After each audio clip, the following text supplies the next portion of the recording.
Magandang hapon po sa lahat. Ay, abang lingkod ay dito po sa Hidang Corner, Aurora Boulevard. Ito po yung Hidang Mabinigan sa gilid po ng Partas. Ang Luzon dyan ay isa, gano'n din po. Isang magandang hapon po sa lahat. Maulan po na hapon sa bawat isa. So, paambon-ambon po ngayon Mabinigan. Kanina medyo malakas ang ulan, ngayon medyo ambon-ambon na lang po, no? Kaya ingat ang mga motorista dahil ay pagbasa ito ay madulas ang kalsada, no? Kaya dahan-dahan, pero mayroong mga gulong na talaga na kahit depende daw sa gulong, sabi ng mga motorista, no? May gulong daw na pag medyo basa madaling madulas, pero mayroong gulong daw na parang kumakapit, no? So dahil sa technology siya ngayon, no? Sa tindi ng teknolohiya ngayon, so ano rin po siya, no? So may mga solusyon ang ating mga inventor, tulad nito yung mga inaapakan natin, no? Mayroong mga tiles na pagbasa ay madulas, mayroon naman na parang sa banyo, iba yung sa banyo, hindi yan madulas na.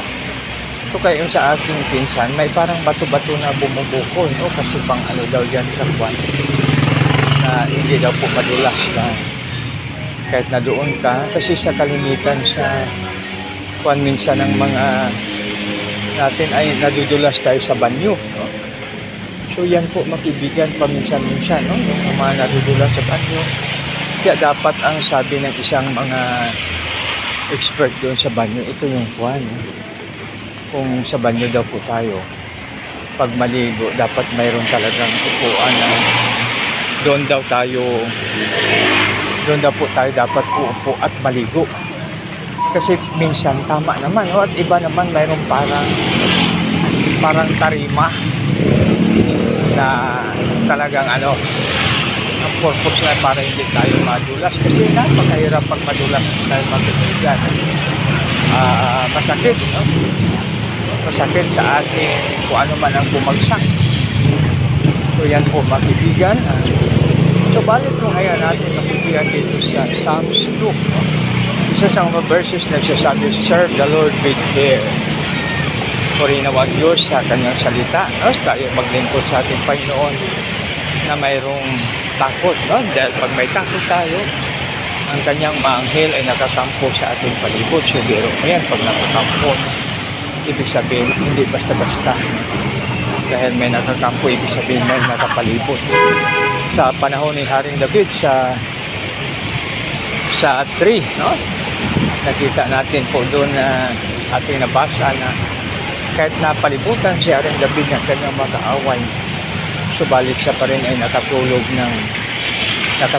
at muling nagising dahil inalalaya ng ating Panginoon. Kaya kung may trust tayo sa ating Panginoon, napakalaking tulong po sa bawat isa sa atin. Ibig sabihin, kung sa atin, malaking pagpapala po sa bawat isa sa atin pag tayo ay may takot po sa ating Panginoon. So yung mga kapatid, ang mabasura ay sumasama sa pag-agos ng tubig dahil ngayon ay umuulan.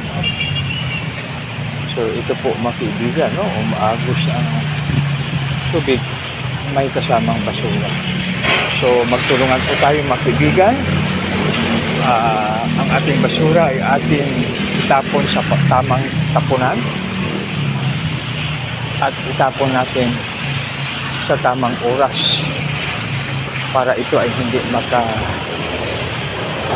pagbigay ng baha sa atin dahil pag tayo ay puno ng basura, pagka-clog ito, sa pag-clog nito, ito ay magka-alupag sa atin, magkadulot po ng baha.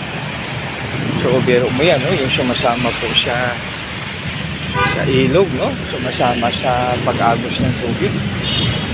So tulungan po natin itong ating bayan na walang ilang ibang magmahal kundi tayo mga Pilipino at sa magitan namang ng proper disposal of our garbage.